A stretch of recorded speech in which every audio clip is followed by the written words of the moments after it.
Tonight, developers are headed back to the drawing board for a project in a fast-growing area. Surf City's council members were supposed to hold a public hearing, but that changed when the developer revised its plans for the property. WECT's Cassie Simmons visited the site of the proposed development today. Cassie, before tonight's meeting, developers had proposed nearly 700 units for the Applewood Trace community. That's right, Daniela, but they reduced that number to just under 400 units across nearly 200 acres. I spoke to some neighbors in that community right beside the property, and they told me this is a sign of hope. For those who live in the villages at Turtle Creek, serenity is one of the many things they say make their corner of Surf City the perfect place for their families. We have children that are anywhere from 6 to 12 years old. They all walk around on our sidewalks, play in our green spaces. Blackwell says that's likely why Turtle Creek Ventures wants to expand their neighborhood by adding hundreds more homes. But the idea isn't a welcome one among the 72 homeowners that already live there.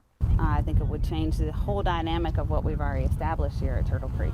In fact, Blackwell says she might move if a large development pops up next door. And when it comes to her discontent with developers' plans, she's not alone. The people have been making their concerns known to the town council and to the planning board, and so it was clear that those folks were aware of what our concerns were. At Tuesday's town council meeting, several people were ready to make sure their concerns were heard. We need to take more care, and just reapproving all the rezonings that add more houses to this area without looking at the infrastructure and the schools and the traffic, it doesn't make sense to me. But at the end of the day, the developer shifted its course away from the high density.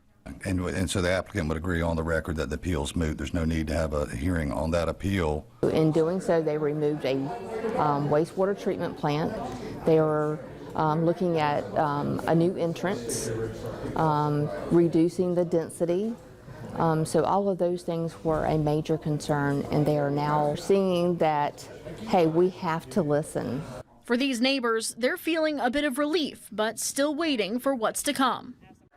Now, since the developers' plans have changed, they will go back to present those plans to the planning board before they appear again before council members. Cassie Simmons, WECT News.